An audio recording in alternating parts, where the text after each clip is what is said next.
Welcome back to my channel after a long time. So, ഇതെല്ലാം എൻ്റെ birthday ആണ്. അപ്പോൾ കുഞ്ഞൊരു ബർത്ത്ഡേ സെലിബ്രേഷൻ നടത്താമെന്ന് വിചാരിച്ചു. നമ്മുടെ ഡെക്കറേഷൻ പകുതി വരെയായി. ഞാൻ ലാസ്റ്റിൽ ഒരു ലുക്ക് കാണിക്കാം. നമ്മൾ ഫിനിഷ് ചെയ്ത ഡെക്കറേഷൻ കേക്ക് വന്നിരിക്കുന്നു, ക്യാപ്പ് വന്നിരിക്കുന്നു, ജസ്റ്റ് വരാൻ കാണിക്കാം. ബാക്കി ഡെക്കറേഷൻ അല്ല ഫുൾ സെറ്റ് ഞാൻ ഒന്ന് കാണിച്ചു തരാം.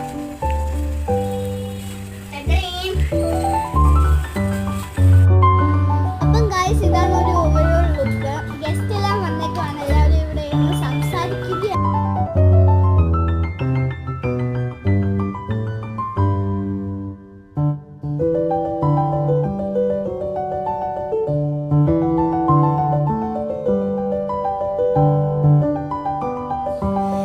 അപ്പം ബർത്ത്ഡേ പോയി കേക്ക് തിന്നൊക്കെ ഇരിക്കുകയായിരുന്നു. അപ്പം ഇത്രയേ ഉള്ളൂ ഇന്നത്തെ ചെറിയ വീഡിയോ. ടാറ്റ.